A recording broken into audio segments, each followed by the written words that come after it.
గవర్నర్లకి రాష్ట్రపతికి విచక్షణాధికారం ఉండాలి కదా అని చెప్పేసి బిల్లులని వాళ్ళు ఎన్ని రోజులైనా డిలే చేయొచ్చు అని అర్థం వచ్చేటట్టు తీర్పు కనిపిస్తుంది. ఎట్లా చూడాలి మరి? గవర్నర్ నియంత అవుతాడు, రాష్ట్రపతి కూడా నియంత అవుతాడు, ప్రధానమంత్రి నియంత అవుతాడు. ఫెడరలిజం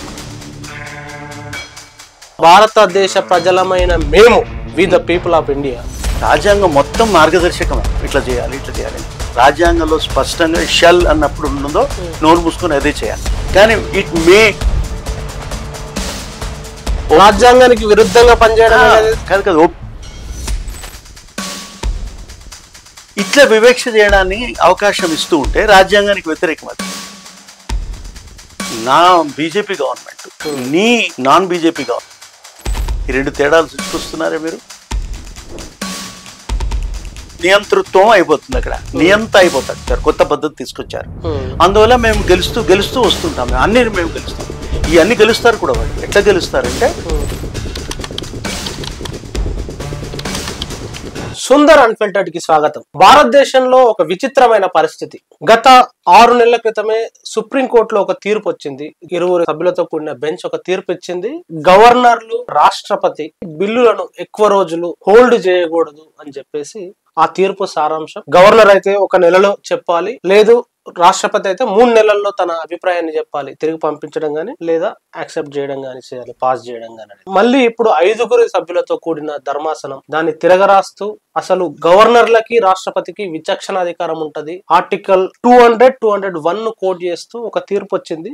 ఇవన్నీ రాజ్యాంగానికి సంబంధించిన అంశాలు. సో ఈ రాజ్యాంగ అంశాలని చర్చించాలంటే తప్పకుండా దాన్ని ప్రజలకు అర్థమయ్యే భాషలో వివరించాలి అంటే న్యాయశాస్త్ర కోవిదులు ఉండాలి. అదే విధంగా జర్నలిజం తెలిసిన వాళ్ళు. ఎవరిని ఈ అంశం పైన ఇంటర్వ్యూ చేద్దాం సుందర్ అన్ఫిల్టర్డ్ లో అనుకున్న సందర్భంలో చాలా మంది నుంచి వచ్చిన పేరు, నాకు అనిపించిన పేరు, ఆయన విద్యావేత్త, జర్నలిస్టు, అదే విధంగా సమాచార కమిషనర్ గా వర్క్ చేశారు, మాజీ కమిషనర్ మాడబూసి శ్రీధర్ గారు. నమస్తే సార్. నమస్కారం. భారతదేశ ప్రజలమైన మేము we the people of India. So మాకు మేము రాసుకున్న రాజ్యాంగం అని రాసుకున్న ఈ రాజ్యాంగంలో ఈ రోజు తీర్పును చూసినట్లయితే గవర్నర్లకి రాష్ట్రపతికి విచక్షణాధికారం ఉండాలి కదా అని చెప్పేసి ఒక పాయింట్ పేరుతోటి బిల్లులని వాళ్ళు ఎన్ని రోజులైనా డిలే చేయొచ్చు అని అర్థం వచ్చేటట్టు తీర్పు కనిపిస్తుంది. ఎట్లా చూడాలి పరిస్థితిని? ఇప్పుడు మన రాజ్యాంగంలో ప్రతిదానికి ప్రొవిజన్ ఉంది. ప్రొవిజన్ అంటే ఒక ఆర్టికల్ ఉంది. ఆర్టికల్ 1, ఆర్టికల్ 2, ఆర్టికల్ 3 అని ఉంది. ఆ ఆర్టికల్లో చాలా వివరాలు ఉన్నాయి. కానీ మధ్యలో కొన్ని రీజనబుల్ అనే మాట అనేస్తారు. అనేసరికి ఏమిటంటే అది ఖచ్చితంగా 1 నెలలో అని అనకూడదు. అనడం కూడా కష్టం. ఎందుకంటే ఒక్కోసారి ఇబ్బందులు అవుతాయి, ఎవరికో యాక్సిడెంట్ వస్తుంది, ఇంకెవరికో ఇక్కడికో పోవాల్సి వస్తుంది, ఇవన్నీ వస్తాయి కదా. డైనమిక్ ప్రాబ్లమ్స్ వేరే కొన్ని ఉంటాయి. వాటిలో ఉన్నప్పుడు ఏం చేస్తామంటే రీజనబుల్ పీరియడ్ లో అంటారు. రీజనబుల్ పీరియడ్ అంటే ఏంటి? మరి నెల రోజులైందే, 2 నెలలైంది, 3 నెలలైనా నువ్వు చేయకపోతే ఏం చేయాల్సి వచ్చిందంటే సుప్రీంకోర్టుకు పోవాల్సి వస్తుంది. ముందు హైకోర్టు నుంచి సుప్రీంకోర్టుకు వెళ్ళాలి. ఎన్ని నెలలు పడుతుందండి? హైకోర్టులో ఇన్ని నెలలు, తర్వాత సుప్రీంకోర్టులో మరికొన్ని నెలలు, ఏడాదులు ఇచ్చే అవకాశం కూడా ఉంది. అప్పటికే మీకు 6 నెలల క్రితం ఆయన మన తమిళనాడులో వచ్చిన ఒక సమస్య మీద గవర్నర్ చేయాల్సిన పని కాదు, ఆయన చేసినాడు. చేస్తే ఏం చేయాలి? దానికి ఎవరు చెప్పాలి? దానికి అసలు చేసింది ఎవరు? గవర్నరే స్వయంగా చేశాడా? కాదు, వారిని నియమించిన హోమ్ మినిస్టర్ చేస్తాడు. హోమ్ మినిస్టర్ ని ఎంచుకున్న ప్రైమ్ మినిస్టర్ చెప్తాడు. అంటే ఎవరు చేస్తున్నారు ఇప్పుడు ఈ పనులను? ఎవరు చేస్తున్నారు? ప్రైమ్ మినిస్టర్ చెప్తుంటాడు, హోమ్ మినిస్టర్ చెప్తున్నాడు. చెప్తుంటే గవర్నర్ యాక్ట్ చేస్తున్నాడు. గవర్నర్ వాడు చెప్పినట్టుగా వింటున్నాడు. ఎందుకు చెప్తున్నాడు అంటే అది బీజేపీ ప్రభుత్వం అయితే చెప్పినట్టు చేస్తాడు. భారతీయ జనతా పార్టీ ఏతర ప్రభుత్వాలని ఇవ్వడు. 6 నెలల్లో తీసుకుంటాడు, 7 నెలల్లో తీసుకుంటాడు, 8 నెలల్లో తీసుకుంటాడు. అంటే అప్పుడు వెయిట్ చేస్తూ ఉంటాడు. ఎందుకు వెయిట్ చేస్తాడంటే సరే ఎందుకు 1 నెల ఎందుకు 2 నెలలు పర్వాలేదని వెయిట్ చేస్తాడు. ఇక ప్రధాని కోర్టుకు పోలేదు కదా, వదిలేస్తాడు. ఆయన ఇవ్వడు, ఏ ఆర్డర్ ఇవ్వడు. అట్లా ఈయనొకరే కాదు, ఇది ఒక ఉదాహరణకు చెప్తున్నాం. చాలా మంది గవర్నర్ ఇట్లే చేస్తున్నారు. నాన్ బీజేపీ గవర్నమెంట్ ఈ విధంగా చేస్తున్నారు. ఇది కరెక్ట్ కాదు, ఇది వివక్ష, ఇది అన్యాయం. విచక్షణను దుర్వినియోగం చేయడం. విచక్షణ వినియోగించాలి, దుర్వినియోగం చేయకూడదు. గతంలోనే ద్విసభ్య బెంచ్ దీన్ని ఇట్లా చేయకూడదు, గవర్నర్ అయితే 1 నెలలో చెప్పాలి, రాష్ట్రపతి అయితే 3 నెలల్లో చెప్పాలని ఒక తీర్పు వచ్చింది కదా. దాన్ని మళ్ళీ మార్చడానికో లేకపోతే మళ్ళీ సమీక్షించడానికో ఎందుకు? ఇది మార్పు కాదు. ఇదేంటంటే జడ్జిమెంట్ ఎవరు ఇచ్చారంటే డివిజనల్ బెంచ్ అంటారు దాన్ని. డివిజనల్ బెంచ్ అంటే ఇద్దరు న్యాయమూర్తులు కలిసి నిర్ణయించారు. అది సుప్రీం కోర్టులో చెప్పారు వాళ్ళు. అయితే డివిజన్ అంటే ఏమవుతుందంటే ఒకరు వ్యతిరేకిస్తే, ఒకరు ఎస్ అని ఒకరు వ్యతిరేకం అంటే అది దాన్ని డివిజన్ బెంచ్ కి తీసుకుపోతారు. కానీ డివిజన్ బెంచ్ కి పోవాల్సిన వాళ్ళు ఇద్దరు ఒప్పుకున్నారు కనుక పెద్ద ప్రాబ్లం లేదు. అయితే డివిజన్ బెంచ్ లో వచ్చిన జడ్జిమెంట్ ని ఏమున్నాయి అందులో మనం ప్రాబ్లమ్స్ డిస్కస్ చేద్దాం. దాన్ని ఏం చేశారు, దాని ప్రకారం వ్యవహరించకుండా దాంట్లో ఏవో కొన్ని లోపాలు ఉన్నాయని అనుకుని దాన్ని సలహా కోసం వెళ్తాం. అడ్వైజరీ జూరిస్ప్రుడెన్స్ అంటారు దాన్ని. అంటే గవర్నర్ కాగా రాష్ట్రపతిలో ఎవరైతే ఉన్నారో, రాష్ట్రపతిలో ఉన్నవారు నాకు ఒక సలహా కావాలండి ఇందులో అని అడుగుతారు. సుప్రీంకోర్టుకి ఆ అధికారం ఉంది. ఆ సుప్రీంకోర్టు అధికారం కింద 5గురు కలిసి ఒక బెంచ్ తయారు చేశారు. కాన్స్టిట్యూషనల్ బెంచ్ అంటారు దాన్ని. అంటే రాజ్యాంగ ధర్మాసనం, కాన్స్టిట్యూషనల్ బెంచ్. ఆ కాన్స్టిట్యూషనల్ బెంచ్ కి తీసుకొచ్చారు. తీసుకొస్తే ఇచ్చింది ఏమిటి, సలహా. అది కేవలం సలహా.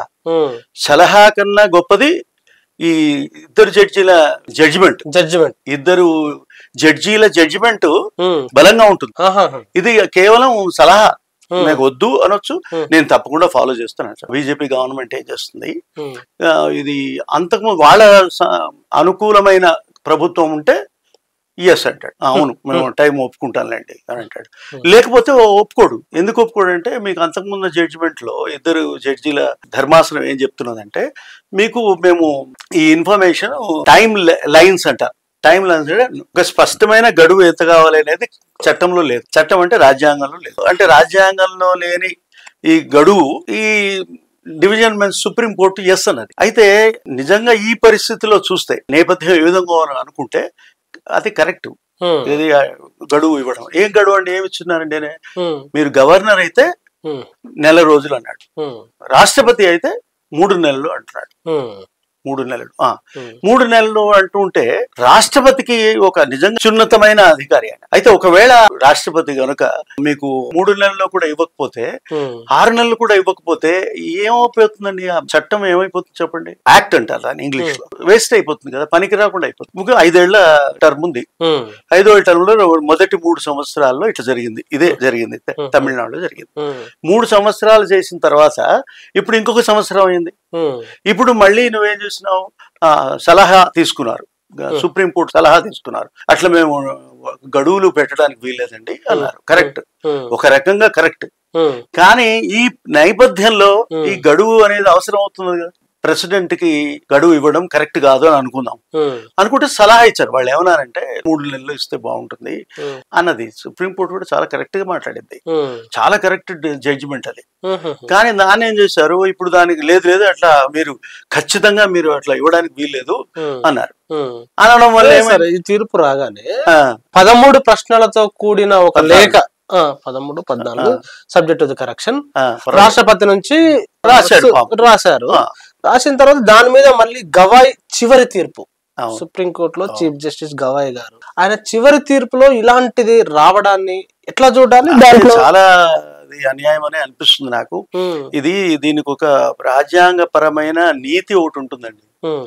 రాజనీతి వేరు, రాజ్యాంగ నీతి వేరు. ఈ రాజ్యాంగ నీతికి వ్యతిరేకంగా ఉన్నది ఈ జడ్జిమెంట్. ఎందుకు ఉందంటే, ఇప్పుడు నిజానికి ఇది it's only A suggestion, it is an advice. ఇప్పుడు ఇచ్చింది జనరల్ కి ఇచ్చింది అడ్వైస్. కానీ దానికి ముందు ఉన్నది ఏమున్నది, ఇద్దరు జడ్జిల డివిజన్ ధర్మాసనం కరెక్ట్ చెప్పింది జడ్జిమెంట్. అయితే 5గురు జడ్జిలు చెప్పిందే వినాల్సి వస్తుంది కదా, న్యాచురల్ గా అదే. కానీ చట్టం ప్రకారం కాదు. చట్టం ప్రకారం ఏమిటంటే ఇద్దరు జడ్జిల నిర్ణయమే తీసుకోవాలి. కానీ వీళ్ళు తీసుకోరు. ఎందుకు తీసుకోరంటే, ఇప్పుడు బీజేపీ నాన్ బీజేపీ అనే విభేదించి కూర్చున్నారు. ధర్మాసనాల తీర్పుల మధ్య ఈ రెండిటిలో ఒక వైవిధ్యం వచ్చింది. ఇప్పుడు బీజేపీ వాళ్ళైతే ఇట్లా వ్యవహరిస్తారు, బీజేపీ వ్యతిరేక వాళ్ళైతే ఇలాగా వ్యవహరిస్తాం అని. ఆర్టికల్ 14 ఉండదు ఇక్కడ, సమానత ఉండదు. మరి ఈ సమానత లేని పరిస్థితిని మనం చట్టం ద్వారా తీసుకొస్తుంటే, అంటే రాజ్యాంగం ద్వారా తీసుకుంటూ రాజ్యాంగం ఒప్పుకున్నట్టుగా 5 న్యాయమూర్తుల బెంచ్ చెప్పడం వల్ల ఈ కొత్త సమస్యలు వచ్చినాయి. ఒక్క రోజులో మంచి జడ్జిమెంట్ ఇచ్చే అవకాశం ఆయన చేతిలో ఉండగా కూడా నిజానికి బాగా ఆలోచన కలిగిన వాడే, చాలా బాగా మాట్లాడతారు, వింటారు. ఆంధ్రప్రదేశ్ లో చాలా బాగా మాట్లాడారు. మాట్లాడినప్పుడు ఆయన చెప్పిన మాటలు చూస్తే అరే మనకు న్యాయం వస్తుంది, ధర్మం వస్తుంది అని అనుకున్నాం. కానీ ఆశ్చర్యకరమైన విషయం ఏంటంటే ఆ రాజకీయ నీతిని ఫాలో అయ్యారే కానీ రాజ్యాంగ నీతిని ఫాలో చేయలేదు, రాజనీతిని ఫాలో చేశారు. కన్వెన్షన్ అంటారు. కన్వెన్షన్ అంటే సంప్రదాయం. కన్వెన్షన్ అంటే సంప్రదాయం ప్రకారంగా నువ్వు చెప్పొచ్చు, కానీ చట్టంలో ఉండదు, కనపడదు. అంటే కాన్స్టిట్యూషన్ లో, రాజ్యాంగంలో కనపడదు. ఎక్కడ గడువు అనేది ఉండదు. కానీ నువ్వు గడువు క్రియేట్ చేస్తున్నావు. నేను ఒప్పుకోను అంటున్నాడు మన చీఫ్ జస్టిస్ ఆఫ్ ఇండియా. ఇప్పుడు నిన్నటి దాకా ఉన్న చీఫ్ జస్టిస్ ఆఫ్ ఇండియా అంటున్నారు. ఒక్క పాయింట్, గొప్ప పాయింట్ మనం అగ్రీ చేయాల్సింది ఏంటంటే, ఒప్పుకోవాల్సింది ఏంటంటే, ఈ గవర్నర్ కు వర్తింపదు. ఎట్లా అంటే గవర్నర్ కి లిమిట్ క్రియేట్ చేయొచ్చు అని ఇందులో ఉంది. కానీ ఏమంటాడు, దాని తీర్పులో ఉందా? ఆ తీర్పులో ఉంది. కానీ ఏమంటాడు అంటే హైకోర్టుకు వెళ్ళొచ్చు, సుప్రీంకోర్టుకు వెళ్ళొచ్చు అంటున్నాడు. అంటే మళ్ళీ కోర్టుకు వెళ్ళాలి. ఇది లోపం. మళ్ళీ ఈ 2 రకాల వైవిధ్యాలు ఉన్నాయండి. అంటే ఒక బేసిక్ స్ట్రక్చర్ లోకి వెళ్ళి మాట్లాడదామంటే, ఎందుకంటే ప్రజల కోసం, ప్రేక్షకుల కోసం రాజ్యాంగం అంటే చాలా మందికి తెలియదు. వాస్తవంగా ఒక గవర్నర్ విధులు ఎట్లా ఉండాలి, ఏముంటాయి, అదే విధంగా రాష్ట్ర ప్రభుత్వంతో ఎలాంటి సంప్రదింపులు ఉండాలి, అసలు రాజ్యాంగ బేసిక్ అంశాలు ఏంటి, వీటిపైన అందులో కూడా గడువు పెట్టలేదు ఒరిజినల్ గా. వీలైనంత త్వరగా అంటాడు, లేదా సమంజసమైన గడువులో అంటాడు. ఈ సమంజసమైన అంటే ఏంటంటే, అంటే గవర్నర్ ఏం చేయాలంటే జనరల్ గా గవర్నర్ పనులు ఏముంటాయి? ఇందులో 3 ఆప్షన్స్ ఉన్నాయి. 3 ఆప్షన్స్ ఏమిటంటే ఒప్పుకోవడం, ఇది మీరు ఒక బిల్లును పంపిస్తే బిల్లు చట్టం చేశారు, అసెంబ్లీ ఒప్పుకున్నది, తీర్మానించింది, ఒప్పుకున్న తర్వాత దాన్ని గవర్నర్ గారికి ఇస్తారు. గవర్నర్ గారు ఏం చేయాలి, 2-3 రోజులు లేదా 4-5 రోజులు లేదా మాక్సిమం 1 మంత్ లోపల మీరు ఏం చేయాలంటే, తప్పులు ఏమైనా ఉంటే, మీకు నచ్చలేదు అనుకోండి, కొన్ని తప్పులు ఉంటాయండి, చేసినప్పుడు ఏం చేస్తారు వీళ్ళు, అసెంబ్లీకి మళ్ళీ పంపిస్తారు. దాని ఏమంటారు, రీసెంట్ అంటారు, మళ్ళీ పంపించేస్తారు. అవకాశం, అధికారం ఉంది. ఎవరి అధికారం అది? గవర్నర్ కి అధికారం. రాష్ట్రపతి పక్కన పెట్టండి, గవర్నర్ కి అధికారం ఉంది. ఆ గవర్నర్ తన అధికారాన్ని వాడుకొని పంపవచ్చు. నిజంగా అధికారం ఉంది. పంపించారు. పంపించిన తర్వాత అదే ఒప్పుకున్నారు అనుకోండి, అసెంబ్లీ అటువంటి చట్టమే నేను పంపిస్తాను, నేను మార్చను అన్నాడు అనుకోండి, అక్కడ గవర్నర్ కి అధికారం లేదు. గవర్నర్ కంప్లీట్ గా దాన్ని ఒప్పుకోవాలి, తప్పదు, మరో అవకాశం లేదు, ఒప్పుకోవాల్సిందే. రాజ్యాంగం అలా చెప్తుందా? ఆ గవర్నర్ స్పష్టంగా ఉన్నది, అదే కదా చెప్పడం. ఇది 3వ ఆప్షన్. మొదటిది ఒప్పుకుంటే పర్వాలేదు. రెండోది గవర్నర్ అసెంబ్లీకి పంపిస్తాడు, మళ్ళీ చూడమంటాడు. మళ్ళీ చూసినాక కూడా అంటే సరే వదిలేస్తాడు. 3వ ఆప్షన్ ఏమిటంటే ప్రెసిడెంట్ కి పంపిస్తారు, అంటే రాష్ట్రపతికి పంపిస్తారు, ఇవ్వండి పర్వాలేదు. రాష్ట్రపతి కూడా నువ్వు పంపకపోతే ఇది పరిస్థితి. అంటే నువ్వు అది చేయవు, ఆమోదించవు, అసెంబ్లీకి పంపవు, రాష్ట్రపతికి కూడా పంపవు. అప్పుడు ఏం చేయాలండి? ఫెడరల్ గవర్నెన్స్ లోపల ముఖ్యమంత్రి ఏం చేస్తాడు? దానికి ఏమి చేయలేడు. అంటే ముఖ్యమంత్రి జనం ఎంచుకున్న ఎన్నికలలో గెలిచిన ఒక ముఖ్యమంత్రి ఏ పని చేయలేని పరిస్థితికి వస్తున్నాడు. ఇది ఒక పరిస్థితి. ఇంకొక దశ చెప్తాను మీకు. 3 ఆప్షన్స్ చూసుకొని వచ్చినాం కదా, అక్కడ కూడా జరగలేదు. అప్పుడు ఏం చేయాలి? సుప్రీంకోర్టుకు వెళ్ళారు. సుప్రీంకోర్టు మనకు లిమిట్ ఇస్తే బాగుంటుంది, టైం లిమిట్ ఇస్తే బాగుంటుంది అన్నారు. టైం లిమిట్ అని జడ్జిమెంట్ తమిళనాడు కేసులో వచ్చింది. సుప్రీంకోర్టు కేసు చెప్పింది, కరెక్ట్. చెప్పిన ఏమంటారంటే నో అట్లా లిమిట్ చేయడానికి గవర్నర్ కి ఇవ్వచ్చు లిమిట్, కానీ రాష్ట్రపతికి ఇవ్వడానికి వీలేదు అన్నాడు. అది కొంతవరకు కరెక్ట్ అని అనిపిస్తుంది మనకు కూడా. కానీ ఏమవుతుందంటే ఇప్పుడు ఈ ఉన్న సందర్భంలో ఏమవుతుంది, అవును నేను ఒప్పుకుంటున్నాను అంటుంది government, definitely it will agree. నిజానికి ఇదేమిటి, సలహా తీసుకోవచ్చు, రిజెక్ట్ చేసుకోవచ్చు, కానీ రిజెక్ట్ చేయదు. ఇక్కడ బీజేపీ గవర్నమెంట్ కు సంబంధించిన వాళ్ళైతే అదొక రకంగా ఉంటుంది. బీజేపీ వ్యతిరేక గవర్నమెంట్ ఉంది అనుకో, ఇప్పుడు తమిళనాడులో డిఎంకే గవర్నమెంట్ ఏం చేస్తుంది, వద్దనే అంటుంది, నాకు ఈలోగానే చేయాలి మీరు అంటుంది, న్యాచురల్. వాళ్ళు వద్దంటారు. ఇప్పుడు ఆయన రాష్ట్రపతి వద్దంటాడు. అప్పుడు పరిపాలన ఎంత దెబ్బతీస్తుందండి? పరిపాలనే ఉండదు అసలు. పరిపాలన స్తంభించే పని ఇది. అదే అండి, ఇక్కడ ఇంకో ఆర్గ్యుమెంట్ కూడా వస్తుందంటే ఏంటంటే, ఈ ఫెడరల్ వ్యవస్థ మీరైతే కోట్ చేశారో, ఈ సమాఖ్య వ్యవస్థకు సంబంధించి రాష్ట్రాలను ఒక మున్సిపాలిటీల కంటే వాళ్ళ స్థానాలను తగ్గించడానికి గవర్నర్ వ్యవస్థలను కేంద్రంలో ఉన్న ప్రభుత్వాలు ఇట్లా ఆడిస్తున్నాయి గవర్నర్లతో అనే ఒక ఆరోపణ చేస్తున్నారు. ఆర్గ్యుమెంట్ వస్తుంది. ఆర్గ్యుమెంట్ మనం ఎలా చూడాలి? ఇప్పుడు అదే కదా, ఇప్పుడు మీకు విశ్వవిద్యాలయంలో గవర్నర్ ని ఛాన్సలర్ అంటారు. వైస్ ఛాన్సలర్ అంటే ఎవరు? ఆయన కింద పనిచేసే వైస్ ఛాన్సలర్. ఆ వైస్ ఛాన్సలర్ నియామకంలో ఛాన్సలర్ ఒప్పుకోవట్లేదు. ఈయన ఒక 60 మందినో 10 మందినో నియమించాడు. మంచివాళ్ళ కాదా అని కోర్టుకు పోతే మళ్ళీ చేసుకోవచ్చు. ఒకవేళ అన్యాయంగా ఒక వ్యక్తిని మీరు వైస్ ఛాన్సలర్ గా నియమించారనుకోండి, గవర్నర్ కి అర్థమైంది అనుకోండి, కొట్టేయచ్చు. నేను రిజెక్ట్ చేస్తున్నాను, నేను అనడంలే, రిజెక్ట్ చేయడు, యాక్సెప్ట్ చేయడు. అందుకే ఈ సుప్రీంకోర్టు ఏమన్నదంటే, అరే నువ్వు పరిపాలన స్తంభింపజేస్తున్నావు, రాజ్యాంగం ప్రకారం గవర్నర్ పనిచేయనియట్లేదు కనుక గవర్నర్ కి మనం కొంచెం సలహాలు ఇవ్వాల్సిన అవసరం ఉంది అనే పరిస్థితిలోకి వచ్చినాం మనం. అకార్డింగ్ టు జడ్జిమెంట్ పాటించవు. పోనీ రాష్ట్రపతి చెప్తే ఏమంటాడో ఇప్పుడు రాబోయే రోజుల్లో తెలుస్తుంది. పోనీయండి, గవర్నర్ కి చెప్తున్నారు, అయ్యా మీరు రీజనబుల్ గా టైంలో ఇవ్వండి అంటాడు. ఆయన రీజనబుల్ టైంలో చెప్పడు. అప్పుడు ఏం చేస్తారండి? గవర్నమెంట్ చివరికి వెయిట్ చేస్తూ 5 ఏళ్ళు నడిచిపోతుంది. 5 ఏళ్ళు నడిచిపోయిన తర్వాత మళ్ళీ ఎలక్షన్స్ వస్తాయి. ఆ ఎలక్షన్స్ లో ఏం ఎలక్షన్స్ వస్తే ఎవరు గెలుస్తారో ఎవరు గెలవరో ఇప్పుడున్న వాతావరణంలో ఎప్పుడు ఓడిపోతారో ఎట్లా గెలుస్తారో మీకు తెలుసు, బీజేపీకి తెలుసు, కానీ జనానికి తెలియదు కదా. కనుక మళ్ళీ ఓడిపోవచ్చు. ఈసారి ఓడిపోయింది అనుకోండి, అప్పుడేమిటి, ఇంకా ఈ చట్టాలు ఏవి పనిచేయవు. వాళ్ళు ఇష్టం వచ్చిన చట్టాలు తయారవుతాయి. ఒకవేళ గెలిచాడు మళ్ళీ ఆయన అదే చట్టం పంపిస్తాడు, అదే చట్టాన్ని మళ్ళీ ఆపేస్తాడు. అప్పుడేం చేస్తాడు అంటే ఎండ్ ఆఫ్ ద డే ప్రజలు ఎన్నుకున్న ప్రభుత్వాలు పరిపాలన చేయడానికే చట్టాలు చేస్తారు. మరి అలాంటి చట్టాలని ఆమోదించకుంటే ఎండ్ ఆఫ్ ద డే ప్రజలకు నష్టం జరుగుతుంది కదా. అక్కడే ఫెడరల్ సమస్య. ఫెడరల్ సమస్య ఎందుకైందంటే, ఫెడరల్ అంటే ఏమిటి? ఇప్పుడు కేంద్ర ప్రభుత్వానికి ఒక హక్కు ఉంది, ఒక అధికారం ఉంది. అట్లాగే రాష్ట్ర ప్రభుత్వానికి కూడా అధికారం ఉంటే, కానీ రాష్ట్ర ప్రభుత్వ అధికారాలకి కేంద్ర ప్రభుత్వాలకి మధ్య కొంత తేడా ఉన్నప్పటికీ సమానమైన కొన్ని అంశాలలో ఒకటే ఉంటుంది. ఆ ఒకటే ఉన్నప్పుడు ఆ ప్రభుత్వాన్ని నడపడం చాలా కష్టం, ఇంపాసిబుల్. అంటే ఏమిటి? నేను బీజేపీ ఏతర ప్రభుత్వాలు కనుక ఉంటే నేను పనిచేయనియను అసలు అంటాను. లేదు, నా ప్రభుత్వం వచ్చేదాకా నేను వెయిట్ చేస్తాను. చట్టం కూడా మేము చేయనీయం. చేసిన గవర్నర్ మొదట ఒప్పుకోడు. మరి ఈ దశలో నువ్వు క్రియేట్ చేస్తే ఫెడరల్ ఏముంది ఇక్కడ? దీని న్యాయం అనాలన్నా, ధర్మం అనాలన్నా, చాలా దారుణం, రాజ్యాంగ పరిపాలన అనాలన్నా, ఏమనాలి? రాజ్యాంగ వ్యతిరేకత, రాజ్యాంగ వ్యతిరేకం. అయితే రాజ్యాంగంలో ఏముంటుందంటే, రాజ్యాంగం మొత్తం మార్గదర్శకమే. రాజ్యాంగం మొత్తం మార్గదర్శకం, ఇట్లా చేయాలి ఇట్లా చేయాలి అని చెప్తారు. రాజ్యాంగంలో స్పష్టంగా షెల్ అన్నప్పుడు ఉన్నదో నోరు మూసుకొని అదే చేయాలి. కానీ ఇట్ మే అన్నాను అనుకోద్ది, మే అని మీరు అనగానే మేకి షెల్ కి మధ్య చాలా తేడా ఉంటుంది. ఏంటంటే మే అంటే కావచ్చు, చేయవచ్చు, చేయరాకపోవచ్చు. అంటే నెల రోజుల్లో చేయవచ్చు, అంటే నెల రోజుల్లో చేయకపోయినా పర్వాలేదు, దాని అర్థం మే అంటే.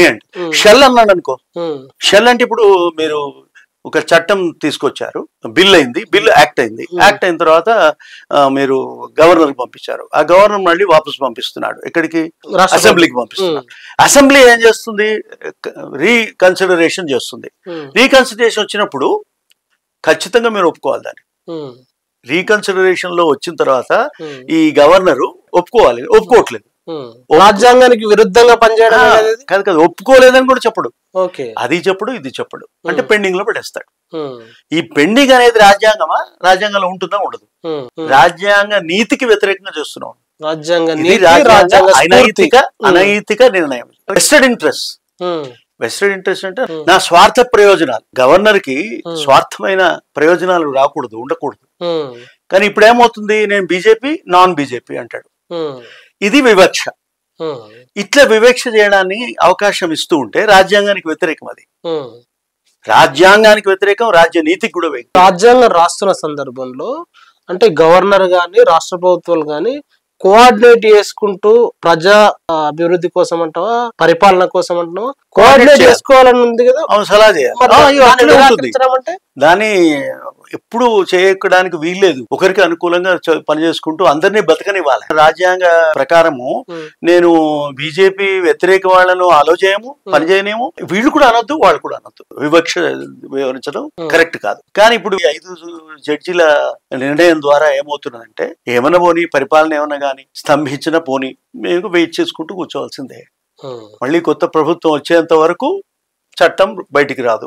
మళ్ళీ ఆ ప్రభుత్వం ఓడిపోతే చట్టం వచ్చే అవకాశమే లేదు. ఇలాంటి పరిస్థితులలో అసలు ప్రజలు, we the people of India, భారతదేశ ప్రజలమైన మేము రాసుకొని సమర్పించుకుంటున్న రాజ్యాంగం, ఇగో ఈ రాజ్యాంగానికి రాష్ట్రపతి అయినా గవర్నర్లు అయినా దీనికి లోబడి పనిచేయాలి. అవును. మరి ప్రజలు సుప్రీం కదా, ఇక్కడ ప్రజల ప్రయోజనాలు ప్రధానంగా ఉండాలి కదా. అవన్నీ పక్కన పోయి మీరు అన్నట్టు వెస్టెడ్ ఇంట్రెస్ట్ ముందుకు వచ్చినప్పుడు అంటే ఏమవుతుంది, ప్రజలేం అర్థం చేసుకోవాలి. ఏమవుతారు అనుకుంటే, ఇప్పుడు మీరు ప్రజలు అంటున్నారు, మేము అంటున్నారు.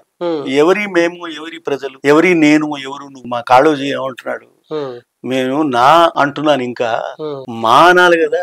మా అంటే మనందరికి కలుస్తుంది కదా. కానీ నువ్వు మానే నీకు అర్థం కాలేదు, మనం అని ఎప్పుడు అంటావు నువ్వు అన్నాడు. చాలా గొప్పగా మాట్లాడాడు ఆయన కాళోజీ. అంటే మనము అని ఇంకా అనుకోలే, మనం అనుకోలే, మా అని కూడా అంటలే. బీజేపీ, నాన్ బీజేపీ అనే వారు, వీరు అనే 2 తేడాలు వచ్చేసినాయి. ఇది సమస్య. అయితే ఇక్కడ మీరు మన ప్రభుత్వం, మన రాజ్యాంగం అన్నారు కదా. మన రాజ్యాంగం ఏ విధంగా రిప్రజెంట్ అవుతుందండి? ఒక గవర్నర్ ద్వారా వస్తుంది, పిఎం ద్వారా వస్తుంది, రాష్ట్రపతి ద్వారా వస్తుంది. కనుక ఇది మన ప్రభుత్వమే అయినప్పటికీ వారి ప్రభుత్వం అయిపోతుంది, ఈ వ్యక్తి ప్రభుత్వం అయిపోతుంది. గవర్నరు మై గవర్నమెంట్ అంటాడు, అట్లాగే ప్రైమ్ మినిస్టర్ ఏమంటాడు, మై గవర్నమెంట్ అంటాడు, రాష్ట్రపతి కూడా మై గవర్నర్ అంటాడు. అనాలి, కరెక్ట్ అది. కానీ మరి ఫెడరలిజం ఉన్నప్పుడు సమానంగా నువ్వు కూడా వ్యవహరించాలి కదా, అది క్వశ్చన్. కనుక మీరు ప్రియాంబుల్ లో మీరు మాట్లాడుతున్నారు, ప్రొవిజన్స్ కి వచ్చేసరికి రాజ్యాంగ వ్యతిరేకత వస్తున్నారు. ఇది తేడా. అంటే ఏంటి అంటే దీనికి ఒక పరిష్కారం అంటే? పరిష్కారం ఏం లేదు, ఎన్నికల్లో ఓడించాలి. మళ్ళీ ఎన్నికల్లో ఓడించే పరిస్థితిలో మీరున్నారా? శక్తి ఉందా? దాని మీద ఆధారపడి ఉంటుంది. ఆ శక్తి ఎవరి మీద ఉంటుంది? ఓటింగ్ మీద వస్తుంది. ఎవరు వేస్తున్నారు ఓట్లు? ప్రజలు వేస్తున్నారా లేదా? మాక్సిమం 65%, 68% వరకు ఓట్లు ఇస్తున్నారు. అంటే మీకు 35% మందికి ఓట్లు వేయట్లేదు కదా మీరు. ఇంకా మీ రాజ్యాంగం ఏ విధంగా నడుస్తున్నది? నాకు అన్యాయం ఏమనిపిస్తుంది అంటే, అన్నిటికన్నా రాజ్యాంగ వ్యతిరేకమైన అపజయం ఏమిటంటే ఓట్లు వేయకపోవడం. ఇది నాకు చాలా బాధాకరమైన విషయం. సరే, ఇప్పుడు ఏం చేస్తున్నాం మనం? కొత్తగా వచ్చిన వ్యవహారం అంటే ఓట్లు చోరీ అంటున్నాం. అది అవునా కాదా? బీజేపీ వాళ్ళు అంటున్నారా, లేకపోతే కాంగ్రెస్ వాళ్ళు అంటున్నారా? పక్కకు పడేయండి. కానీ ఎంతమందికి ఓట్లు వేస్తున్నారు, ఎంతమంది ఓట్లు తీసేస్తున్నారు అనే ఇష్యూ మీద మనం మాట్లాడదాం. కాంగ్రెస్ వద్దు, బీజేపీ అవసరం లేదు అనుకుంటే ఏమవుతుంది? ఎన్ని నిజమైన ఓటర్లు ఓట్లు వేస్తున్నారు అనే అనుమానం తీసుకొచ్చి పెట్టాం. కనుక మీరు ఇదివరకు గవర్నమెంట్ మళ్ళీ గెలుస్తుందా చెప్పలేని పరిస్థితి ఏర్పడింది. ఇప్పుడు చూడండి, మళ్ళీ ఇంకోటి, రాజ్యాంగం లేని 3 అంశాలు చెప్తాను. రాజ్యాంగం ఏముండదు, రాష్ట్రపతి ఏం చేయాలి అనేది దాంట్లో కరెక్ట్ గా ఉండదు, స్పష్టంగా ఉండదు. జనరల్ గా నువ్వు రాజ్యాంగం ప్రకారం రాజ్యాంగాన్ని రక్షించాలని ఉంటుంది రాష్ట్రపతిలో. గవర్నర్ దగ్గర వచ్చినప్పుడు కూడా అట్లా ఉంటుంది. రాష్ట్రం వరకు నువ్వు ఆ పని చేయాలి. అందరి చేత ప్రమాణ చేయించే రాష్ట్రపతి ఎవరితో ప్రమాణం చేయిస్తాడు అంటే మినిస్టర్ తో చేయిస్తాడు. మినిస్టర్ ఏమంటాడు తెలిసిన, రాజ్యాంగం రక్షిస్తాను అన్నాడు, రాజ్యాంగం ప్రకారం వ్యవహరిస్తానన్నాడు. ఇది తేడా అర్థం చేసుకోవాలి. అర్థం చేసుకుంటే నీకేమవుతుందంటే, రాజ్యాంగ ప్రకారం నడిస్తే చాలు అంటున్నాం, కానీ రాజ్యాంగ ప్రకారం నడుస్తున్నాడా? ఈ ప్రమాణము ప్రధానమంత్రికి లేదు, ప్రధానమంత్రికి రాజ్యాంగం ప్రకారం చేయమని ఉంటుంది అంతే. రాష్ట్రపతి రాజ్యాంగాన్ని రక్షించాలని ఉంటుంది. ఈ రెండింటి తేడా చూడండి, ఎంత విపరీతమైన తేడా. ఎవరు అర్థం చేసుకోరు, ఎవరు చదవరు, అర్థం చేసుకోరు. బేసిక్ క్వశ్చన్ అండి, సుప్రీం కోర్టుని రాజ్యాంగ కస్టోడియన్ అని చెప్పేసి అంటారు. మరి ఈ విషయంలో గతంలో ఉన్న ఉపరాష్ట్రపతి ఒక కామెంట్ చేసిండు, మీరెవరు రాష్ట్రపతిని క్వశ్చన్ చేయడానికి, ఇన్వాల్వ్ కావడానికి? అధికారాల విభజన అనేది రాజ్యాంగంలో ఉంది కదా అని చెప్పేసి కామెంట్లు చేశారు నేరుగా, సూటిగా. అంటే సుప్రీం కోర్టుకు ఆ బాధ్యత లేదా కస్టోడియన్ గా? ఉందనే ఒప్పుకుంటున్నావు కదా, సలహా ఇవ్వని అడుగుతున్నాను. ఎట్లా అంటే సలహా ఎందుకు అడుగుతున్నావు? చట్టం ప్రకారం అంటే రాజ్యాంగ ప్రకారం చేస్తూ ఏమన్నావు, నచ్చిన జడ్జిమెంట్ వస్తే బాగుందండి, it is according to division of powers అని అంటే కరెక్టా? అటు వైస్ ప్రెసిడెంట్ ఇట్లా అవుతున్నాడు, ప్రెసిడెంట్ ఇట్లా చేయొచ్చు, అటు గవర్నర్ అట్లా చేస్తాడు, గవర్నర్ ఇట్లా చేస్తాడు. బీజేపీ వాళ్ళు ఉంటారు, నాన్ బీజేపీ వాళ్ళు ఉంటారు. సమానత ఎక్కడుంది? ఆర్టికల్ 14 ఎక్కడుంది? మనం, మన రాష్ట్రం, మన దేశం ఎక్కడుంది? మన నా ఉంది ఇక్కడ, మా లేదు, మన లేదు. ఏముంది? నా బీజేపీ గవర్నమెంట్, నీ నాన్ బీజేపీ గవర్నమెంట్. అంటే ఎట్లండి? ఈ 2 తేడాలు తీసుకొస్తున్నారే మీరు, వివక్ష తీసుకొస్తున్నారే. ఇది పొరపాటు, ఈ పొరపాటు జరుగుతున్నది. కంక్లూజన్ లో, ఇంటర్వ్యూలో సో ప్రజలు అప్రమత్తంగా ఉండాలి అనేదా మీరు చెప్పాల్సి? ప్రజలు అందరూ ఓట్లు వేయాలి. ఇప్పుడైతే మీకు అందరూ ఓటర్లు వచ్చి ఓట్లు వేసుకుంటూనే దశ వస్తేనే ఈ అక్రమాలు జరగవు. అక్రమాలు ఎక్కడ జరుగుతాయంటే మీరు ఓట్లు వేయడానికే మీరు రాకపోతే అక్రమాలు జరుగుతాయి. ఆ అక్రమాలు జరుగుతూనే ఉన్నాయి. ఇప్పుడు కూడా మీరు చూస్తున్నారు కదా, అక్రమాలు కొన్ని చోట్ల నేను గెలిపిస్తాను, వాళ్ళని ఓడిస్తాను, కావాలని కొందరిని ఓడిస్తాను, కావాలని కొందరిని గెలిపిస్తాను అనే ఒక దీన్ని తయారు చేశారు, ఒక పద్ధతి తయారు తీసుకొచ్చారు, కొత్త పద్ధతి తీసుకొచ్చారు. అందువల్ల మేము గెలుస్తూ వస్తుంటాం, మేము గెలుస్తాం. ఇవన్నీ గెలుస్తారు కూడా. వాళ్ళు ఎట్లా గెలుస్తారంటే ఇటువంటి ఓట్లు వేయని దశలో ఉన్నప్పుడు ఇటువంటి వాళ్ళకే గవర్నమెంట్ చేతిలోకి వచ్చేస్తాయి. నియంతృత్వం అయిపోతుంది. అక్కడ నియంత అయిపోతాడు, గవర్నర్ నియంత అవుతాడు, రాష్ట్రపతి కూడా నియంత అవుతాడు, ప్రధానమంత్రి నియంత అవుతాడు. నియంత చేసిన తర్వాత రాజ్యాంగం అకార్డింగ్ టు దెమ్ తయారు చేస్తారు. మీరు ఏ రాజ్యాంగం అంటున్నారు మీరు అంటే రాజ్యాంగం సవరించిన రాజ్యాంగం అంటాడు. ఏ సవరించిన రాజ్యాంగం? ఈ కొత్త అన్ని ప్రభుత్వాలను గెలిచిన, దేశాన్ని గెలిచిన బీజేపీ అనుకోండి ఫర్ ఎగ్జాంపుల్, వాళ్ళు చెప్పింది రాజ్యాంగం అయిపోతుంది. మరి రాజ్యాంగం యొక్క బేసిక్ స్ట్రక్చర్ ఏమైపోతుంది? ఫెడరలిజం ఏమైపోతుంది? డెమోక్రసీ ఏమైపోతుంది? వాటిని రక్షించుకోదలుచుకుంటే ఓటర్లు ఓటింగ్ స్టేషన్ కి రావాలి. ప్రతి పోలింగ్ బూత్ కి ప్రతి ఓటర్ వెళ్ళాలి. అప్పుడు మీకు ఏమవుతుందంటే ఈ ఓట్లు అవుతాయి. ఆ నిజమైన ఓట్ల కింద ప్రభుత్వం, కొత్తగా మంచి ప్రభుత్వం, మంచిగానే కాదు పోనీ అందరూ ఎంచుకున్న ప్రభుత్వం వస్తుంది. మంచిది వస్తే చాలా మంచిది, సంతోషం. ప్రజాస్వామ్యంలో ఏ ప్రజలు ఎంపిక చేసుకుంటున్నారో ఆ ప్రభుత్వం వస్తుంది. ఏ ప్రజలు మంచిదా చెడుదా కాదు, మంచి చెడు చెప్పలేం మనం. ఓటింగ్ కి వచ్చే వాళ్ళు కూడా అవినీతి పరులైతే, అంటే నేను డబ్బు తీసుకొని నేను ఓట్లేస్తాను అని నేను అనుకున్న తర్వాత నువ్వు కూడా కరప్టే కదా, ఓటర్లు కూడా కరప్టే కదా. ఓటర్లు కూడా కరప్ట్ అయిపోతూ ఉంటే, అందరూ కాదనుకోండి, అందరిని అనడానికి లేదు. నా దృష్టిలో ఊళ్ళ నుంచి వచ్చిన ఓటర్లు నిజమైన ఓట్లు వేసుకుంటున్నారు. కష్టపడినా సరే అక్కడికి వెళ్ళడానికి కష్టం అయినా వచ్చి పోలింగ్ బూత్ కు వెళ్ళి ఓట్లు ఇస్తున్నారు.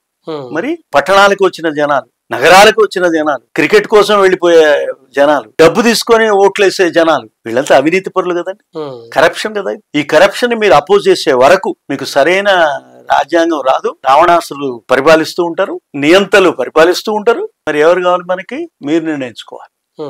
అదే మన ప్రభుత్వం అంటున్నాం కదా, ఇంతకుముందు మీరు చదువుకున్న మై గవర్నమెంట్. ఈ మై గవర్నమెంట్ కాదు, అవర్ గవర్నమెంట్ కావాలి. అవర్ గవర్నమెంట్ ఎప్పుడు కావాలి? అందరూ ఓట్లు ఇస్తే అవుతుంది. I'm looking for that. Thank you very much Madapu Sridhar garu. Thank you. చాలా అంటే రాజ్యాంగము, ఈ చట్టాలు, రాష్ట్రపతి, గవర్నరు, ఈ ప్రభుత్వాలు అంటే ఇట్లాంటి సంక్లిష్టమైన ప్రజలకు అర్థం కాని అంశాలని చాలా సూటిగా, స్పష్టంగా ప్రజల భాషలో వివరించారు. ప్రయత్నం చేస్తున్నాం. Thank you very much. తప్పకుండా ఇలాంటి సబ్జెక్ట్స్ ను మరిన్ని మనం మాట్లాడే ప్రయత్నం చేద్దాం. తప్పకుండా ఆర్టీఐ సంబంధించిన అంశాలు కూడా చాలా ఉన్నాయి. ఆర్టీఐని ఎలా వాడుకోవాలి, ఇప్పుడు దానికి జరుగుతున్న ఇబ్బందులు ఏంటి, దాని వలన ఎందుకు ఏర్పడ్డది, ఇలాంటి అంశాలు కూడా భవిష్యత్తులో మళ్ళీ మనం డిస్కస్ చేసుకుందాం. Thank you very much. నమస్కారం. ప్రజలారా విన్నారు కదా, భారత రాజ్యాంగ స్ఫూర్తిని నిలబెట్టాలి, రాజ్యాంగ నీతిని నిలబెట్టాలి.